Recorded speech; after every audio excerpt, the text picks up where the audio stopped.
Подписчиңиz 70 mingga jetkende kelin alып kelesiz. Daярдай бериңиз. Nega olib kelaman men? Өзүңүз айттыңыз го, комментарийге эң көп лайк алган комментарийди аткарам дедиңиz, туурабы? Men Эң көп алыптыр комментарий. Шо, kelin olib deganmi? Qo'ysin. Men jashmin hozir. Өзүңүз эмне айтасыз анан ончо? Жашсызбы, жаш эмессизби, алып келесиз. 21ге чыккандар балалуу болуп атат го. Men klassdaşlarım daha balalı boldu, bir kızlar da. Men daha kız bolgamda ja balalı bolot. 2004'te hali uylanbeymiz biz. Эч ким баштай элек, бирок силерден. Bizge hiç kim tiye aytadi. Kelin olib kel deb жазат деп ойлободум да. Ойлойсузбу, ойлобойсузбу? Бүттү эми.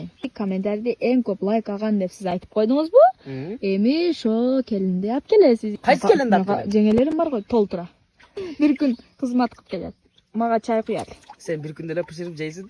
Алып келесиз. 70 mingga подписчик jetsa uyga kelin olib kelam, erkekçe. 70ге чыкканда келин алып келсин, 80ге жеткенде балалуу болсун, давай.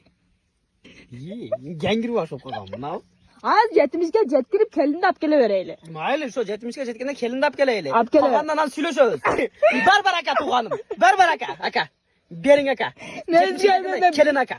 Dinle sana da. Bar aka. Keliştik mi? Keliştik mi? Bazarda buzbang aka. Sarkı bazar aka. Bundan artık hiç kim bağ koy. 70'ge jetkende gelin de bir tane ayt. Tuğanlar çınlap aytıtam. 70 mingge подписчик jetse kelin alып kelip ayganışka jugün turam. Boldu. Болдук да. Keliştik.